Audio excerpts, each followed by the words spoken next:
as I speak to young somms about their careers and what they're doing is I remind them that whilst it's really important to work for the right people who are going to give you the right opportunities, who are going to nurture your career and yes, make sure you have the work-life balance and so forth that everyone's chasing these days. But it's also really, really important to give back as much as you get. And you need to remember that there's not much profit in restaurants, and keeping these places afloat is what we need to keep doing. This is the Deep in the Weeds podcast. I'm Anthony Huckstep. Many careers have been altered over the last year. Some lost work altogether, others took an opportunity for change, and some took a chance on something familiar yet different, stepping left or right but staying within the food industry. With talented professionals all over the country transforming their careers into something different, what impact will that have on the dining landscape? And is it an opportunity for many to make a bigger impact? Penny Grant is the Queensland Market Manager of Shaw & Smith. Penny, how are you going? Good, Huck. How you doing? I'm good. You've had a bit of a change in your career, though you didn't step away from the food industry. You're one of Australia's most awarded sommeliers, but last year you made a move away from restaurants to a degree. Do you want to tell us about that shift? Yeah, it was definitely a hard decision. I think COVID definitely impacted my choices there. It was, it was really, really hard to walk away from the company that Jake and myself had been working in for the last 7 years. And obviously we got approached to move up to Brisbane and help with the Ganem Group and open Blackbird, in 2013. So I'd been up here for a while doing some, pretty fun things. And, we had 11 venues within the group at the time. Yeah. So it's, it was really amazing to be a part of. And yeah, obviously I spent the 7 years being the Group Sommelier and had some most amazing, talented somms come and work with me. And it was definitely not an easy choice to make. I think the biggest factor for me was becoming a mum. And, I think we all go on and on and on about work-life balance and so forth. But when two of your group leaders, Jake being the executive chef of the group and me being the group somm of the group, work in the same company, you both can't go to the same things. You both can't go to those meetings. You both can't be on the floor at the same time, and something's got to give. And, I never really thought that the executive chef would be the one to give, unfortunately. And obviously being a mum as well, I really wanted to be home with my daughter as much as I could. And I hadn't been happy for a while. I felt a little bit like I was restricted being a parent in that company. I felt like certain opportunities that were always, there for me were going away. And I just never really felt the same after coming back from maternity leave. And I think they knew I wasn't really happy, but there really wasn't much that we could do about it. And I obviously got approached by an amazing company that is leaders in what they do to work with them. And it definitely wasn't easy, but it was a decision that Jake and I talked long about, and it just felt right at the time. And it did kind of happen around the same time as COVID, when the Ganem Group were obviously shutting shop and everyone was shutting up shop for lockdown. I put my hand up to leave. And I had the most amazing team that I knew that really needed that opportunity to move into my role, especially one person, one of my head somms, Marcel from Blackbird, who was ready. He'd been waiting in the wings for a long time, and it really deserved to move into that role. So I saw it as a win, to excel him into the right job, and for me to, step down really and concentrate on other things. Well, wine really is your specialty. And what was that transition like, though, to a role where you're communicating to the industry as opposed to communicating to consumers or creating something for consumers? Yeah, definitely hard. Like I suppose I've dealt with reps my entire life, had amazing relationships with them. My mum's, the state manager for mezzanine wine up here. So I'm very, I've been around it a long time, but then putting your shoes into the other side, really, or stepping into the other side and having to be the one being out there is something I think a lot of somms either do want to do or just say they definitely don't want to do. I think the beauty about my role is it's not a sales role. It's more of a brand ambassador role, and it's an education role, which is the reason why I took the job. It's more about helping people understand what we do. It's a real connection between the winery and the customer. So it's we can't expect the reps to have the in-depth knowledge that we have on our wines, and we're there to really shine a light on it even more. So I get to spend that time one-on-one with, my industry peers, explaining all the ins and outs of what we do. I just came back from working 3 weeks vintage as well with the winery team, which was great, getting my hands dirty. And that's something I'm really interested in. So it's keeping me in the industry. But, Shaw and Smith is an educational company. We do workshops around Australia, but also around the world. We spend so much money on education. There's 2 masters of wine within the company who mentor the next generation of MWs as well. So it was a easy decision for me, because I knew that I would start getting educated again. There's no one teaching us anymore as sometimes when you get to a group level. And I really wanted to not be, I suppose it sounds a bit silly, but not be the smartest person in the room anymore. I wanted to be educated again. I wanted to be put outside my comfort zone and learn more things. What's been some of the advantages or skills that you've brought over to the role from being a group somm that have helped? I think knowing, what they need is when we, have new wines, or when we're doing, dinners or educational tastings or those kinds of things, it's knowing exactly what I would want as a somm, And the great thing about the company is that the other 2 people who are in my role in, New South Wales and Victoria are also sommeliers who have transitioned. So we have an understanding of, what wines are going to suit certain venues, the food, the concept. I wouldn't walk into a certain restaurant with a certain wine because I knew it just wouldn't work. I can tailor, and I can understand what a venue might need, I suppose, better than most. Well, tailoring the wine to a venue is a really interesting topic, and you looked after, as you mentioned, 11 venues for the Gannon Group, all very different. Tell us about your role there and how you managed to create such different wine lists for the different venues. Yeah, we started off with Blackbird, and we did have other venues at the time within the company, but I suppose Blackbird was my first wine list, and I was completely shit scared coming as an assistant somm that I was going to, write a crappy wine list. My mentor at the time, who was Lincoln Riley from Stokehouse, who, I think I sent the wine list back and forth to him about 50 times. And, it's definitely, scary. But I think we need to remember as sommeliers, and one thing that he always taught me is the wine list is not about us. It's not a representation of us or what we want to drink. It's a representation of, first of all, the food, the clientele that are going to come in there. And it also needs to be a profitable tool for a venue. We can definitely anyone can write an amazing award-winning wine list and spend $200,000 and have $200,000 worth of stock on hand. But you're not there to do that. It's not part of the role. The part of the role is making money for a business. And that's something I've always been taught. So, moving from, Blackbird to Donna Chang to Biblos, which is, just quite a beautiful, simple, Lebanese restaurant, to, I'm sure Jake talked about it in his podcast as well, like Lord of the Wings. You've got to move, shift and rotate and do all these kinds of things. So it's great because you don't get stuck thinking, yep, I'm just going to write this stupidly big award-winning wine list that's going to win me lots of accolades and everyone will think I'm a wanker, but yep, I am a wanker. It's about balancing it out and actually knowing what each venue needs. And I loved that challenge, and it was the best. The best operators know the value of a great somm, but the pandemic sort of put their role in doubt for a period of time when everyone switched to takeaway and no one knew what would emerge from it.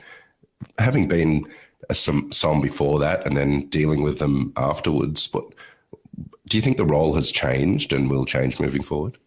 Oh, I think it's totally changed. I think we've seen, the somms were a luxury item. I think, you and I sit here understanding exactly what a great sommelier can bring to the table. But, there's also a lot of companies that is a luxury item. You're pretty much just a dedicated wine person. And so many people just moved into supervisor or management roles, and we lost sommeliers on the floor, and we still lost sommeliers on the floor, especially up here in Brisbane. We don't have grand wine teams of, a head somm and 2 assistant somms or a junior somm. I had eight somms in my team at the time. I believe the Gannon Group now has 1.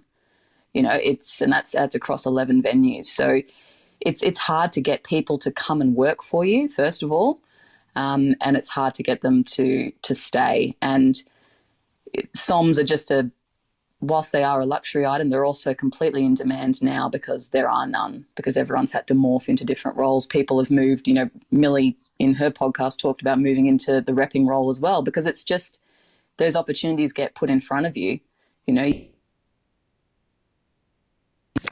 do all these kinds of things, but it just doesn't work because the somm team is just null and void really after COVID. It was really difficult. You mentioned that your mum is the wine rep for Mezzanine, and it sounds like wine has been in your family for a long time. Take us back to how you got interested in the hospitality industry.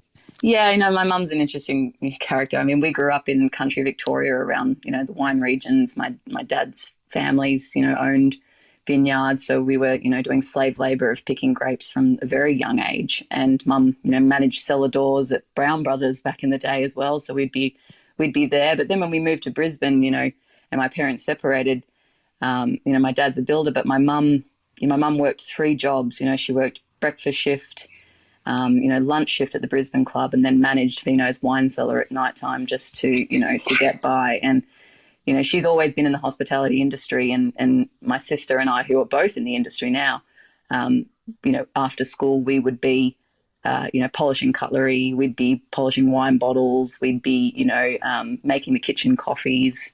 On the weekends, we'd, dress up as waiters and hand around canapes at, at functions and so forth. And, obviously very much under the cuff, not legal age, but it was just surrounded by us. So it's been in our blood for a long time, and our whole family is very wine and food focused, which I love.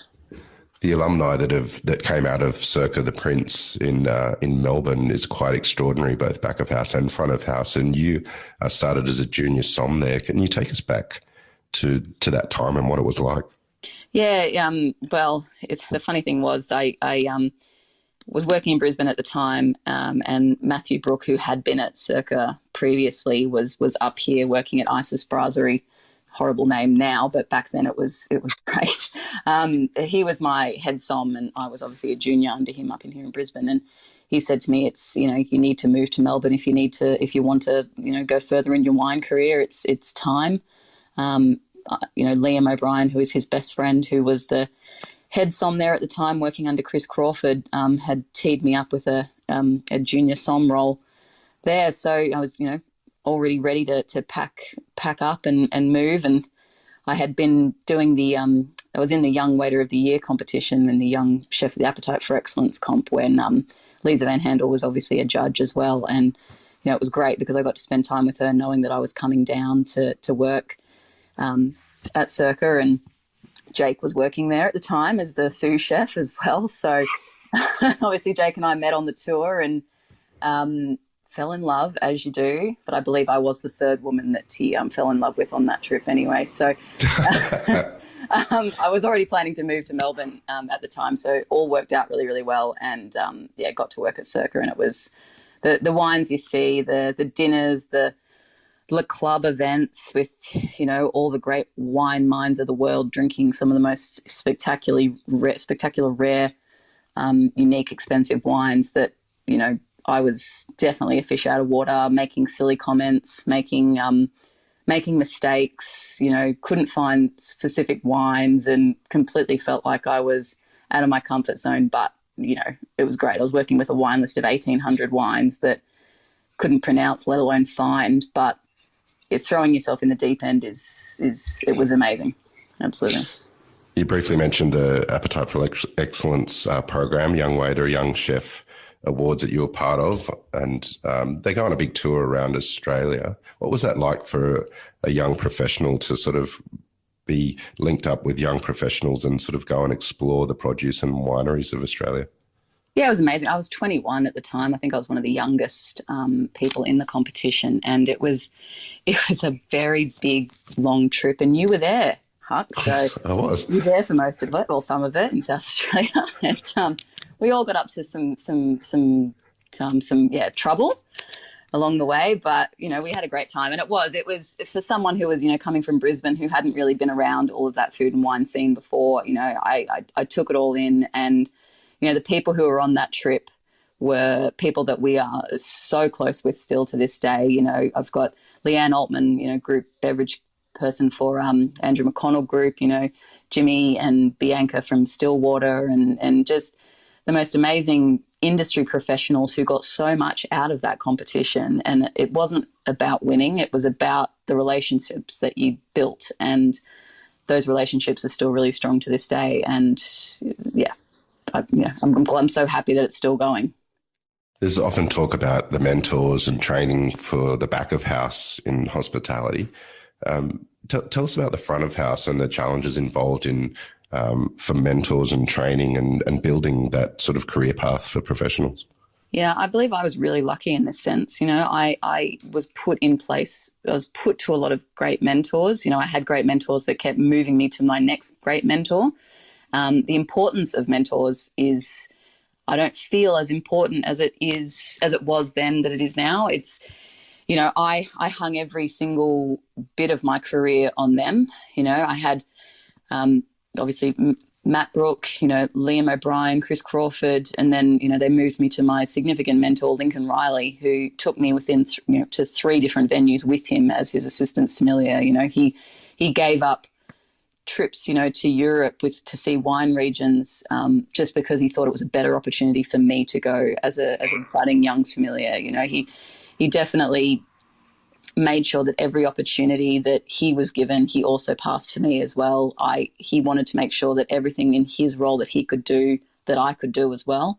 There was never a, hiding of information or, protecting his knowledge. It was always really like an open book. And, those kind of relationships that I had is something that I tried to continue here up in Queensland, and I still get to continue that in this role now, which is talking to young sommeliers and helping putting them in the right path for the right job, hopefully, continuing their education, being a real, open ear for them, if it comes to wine list awards or if it comes to, getting what they want out of a job, or education in general. It's something that I can continue now. But without great mentors, I believe, we've got a massive problem in the industry up here now with, somms moving around, being offered different jobs, not lasting any more than 6 months in a job. I understand we're also trying to get, that work-life balance as well. I just don't know if we're seeing the same kind of passion come out of the industry now, with people wanting to work as hard as they can. I'm not talking about working 80 hours a week. I'm just talking about, making sure you're immersed around the right people, asking the right questions, making yourself vulnerable, pushing yourself harder than you ever have gone before. Is that happening now? I don't think so. And it's really upsetting because, I know what a great mentor can do, and I hope it changes. You mentioned some of the wine experiences that you've had abroad and in Australia. Can you tell us about some that have been really pivotal for you and your career?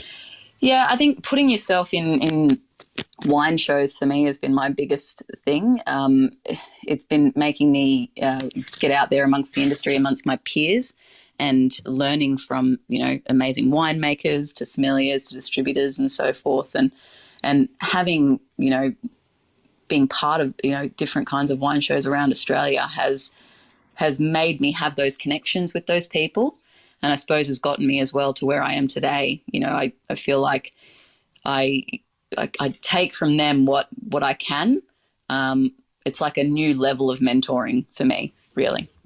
You worked with Taxi Dining Room and Stokehouse and St Kilda, and also Maze by Gordon Ramsay, who's arguably the most well-known food identity on the planet. It was a short-lived restaurant, but what was it like being part of the build-up and the creation of Maze?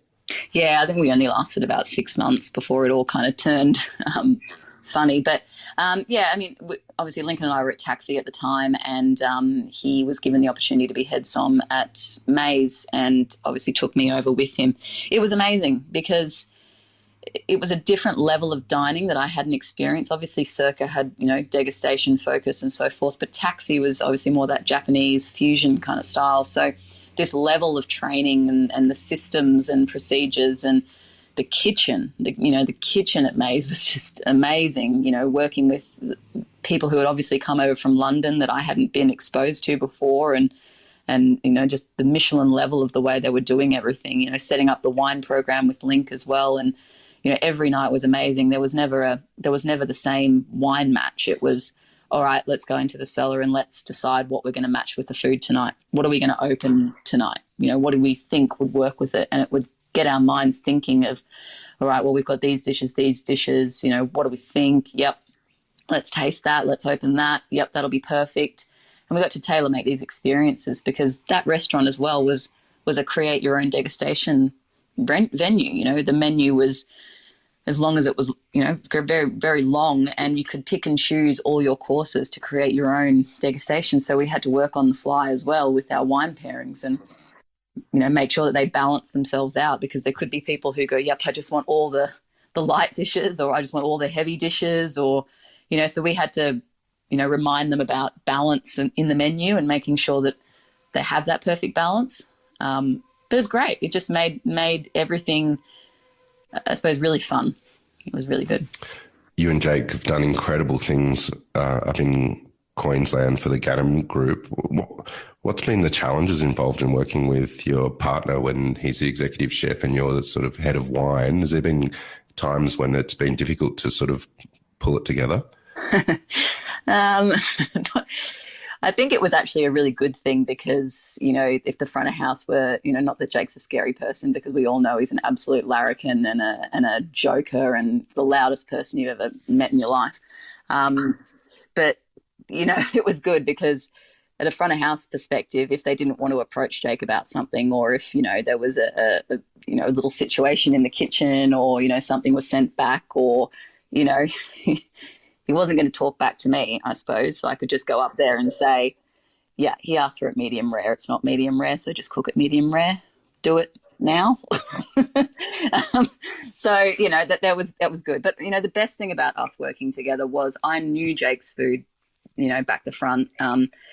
I made sure that the wine, was always a representation of what he did in the kitchen. And it was great to know exactly how his flavours worked.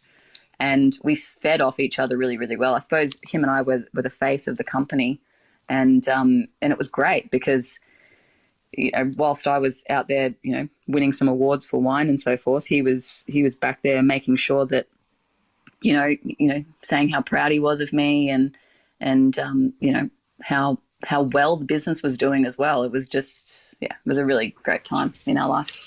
You were feeling the need for change a little over a year ago, and obviously parenthood drove that as well, and the yearning for life-work balance. How have you changed as a result of these changes? Yeah, I think the biggest challenges I'm finding in my job right now is, and something I bring up with the people I work with all the time, is I just don't feel busy enough. And it's because as a hospitality professional, you're very much used to not juggling the back of house work and the front of house work, and not really having a time for the back of house work because you needed to be on the floor or, doing other things. So something's got to give, and it's usually your emails, and it's usually, all that time. So going to 9 to 5 now, and having time to plan and execute things, and having long-winded meetings, talking about in-depth things about, the new current release or vintages and what we're going to do. And it's a very different world for me, and something I'm still navigating. I don't feel like I'm busy unless I've got a million things on the go and I'm trying to, tick them all off. It feels like I don't want to lose my work ethic, because I've always had a strong work ethic to work hard and to make sure I'm doing the right thing for the company. But it's something that that they laugh at, and they just say, it's you don't need to be working 1,000,000 miles an hour. We want you to, take more time and make sure you're doing everything to the full capacity that you think you can do it. As your family grows and in the future, do you see yourself stepping back into a group somm role at all? I don't think so. I think I'll always find the challenges of not being able to give myself fully to the floor and to that. I love what I do now, and Jake and I have another baby on the way now as well. So the company's, so the world's just going to get even busier for us. And I love the fact that I'm part of a winery, because it's the next step for me. I want to learn more about winemaking. I want to get my hands dirty in that respect. And, I don't probably see myself moving back into the restaurant world. I'm still feeling like I get the same enjoyment that I was getting, but in a different role now. Someone that's so versed in wine and wine lists, and it would take a long time to rattle off all of the awards that you've won. How do you create the best wine experience? What's important from your perspective? Yeah, I think, I spoke about making sure that there's a balanced, wine list in any venue. But, at the times I suppose I took a lot of my time making sure that the food was that I knew exactly the ins and outs of all the food. But tailoring a wine to each person was something that we did every day, at Blackbird and at Donna Chang, and something that, Lincoln has always taught me as well is you don't have to sell the most expensive bottle of wine for it to be the right bottle to the person. We know that there's amazing bottles of wine at $40 to $50 all the way up to thousands of dollars, but it's the right wine for the right person and for the right experience. And you get the same amount of enjoyment, nailing a bottle of wine to a person and to an experience that you do against, opening up some of the rarest wines in the world that, you don't get to see very often, because that person has come away thinking, wow, you just hit the nail on the head. They might have wanted to spend $200 upwards or whatever, but that you found something at $75 that did the job, and it didn't need to go any further than that. And I suppose gaining those people's trust is something I love to do, because then they'd come back. There's a lot of young professionals that may sort of be disillusioned over the last year. And as he said, the role of the somm is kind of in doubt in some instances as well. What sort of advice would you give to young front of house professionals to forge a career in hospitality? Yeah, this is something I think about all the time. And as I speak to young somms about their careers and what they're doing, is I remind them that whilst it's really important to work for the right people who are going to give you the right opportunities, who are going to nurture your career and yes, make sure you have the work-life balance and so forth that everyone's chasing these days. But it's also really, really important to give back as much as you get. An employer, it takes 2 years for an employer to get the return they've got on recruiting, selecting and training you. We learnt that through our Eldred hospitality days in Victoria. We know how much it costs to hire somebody, to train that person, for them to move after 6 months, even after they've been given exactly what they wanted. You got given the salary that you wanted, you got given the hours that you wanted, but the next hottest restaurant has come along and they've tried to poach you and you've said yes. That kind of stuff doesn't make me very happy. It makes me remember that it's really hard to be a restaurant owner, and one of the reasons why Jake and I have never opened a restaurant. The people management is incredibly hard these days. And I think you just need to remember that if you're going to take as much as you want to take, you need to give back as much as you can. And you need to remember that there's not much profit in restaurants, and keeping these places afloat is what we need to keep doing. Well, Penny, we're very honoured to have you on Deep in the Weeds today, and congratulations on the child that's on the way soon. Another life-changing experience. Please keep in touch, and we'll talk again soon. Will do. Thank you. This is the Deep in the Weeds podcast. I'm Anthony Huckstep. Stay tuned as we share the stories of Australia's hospo community, suppliers and producers in search of hope during this pandemic. Special thanks to executive producer Rob Locke for making this all happen. follow us on Instagram at Deep in the Weeds Podcast, or email us at podcast@deepintheweeds.com.au. Stay safe and be well.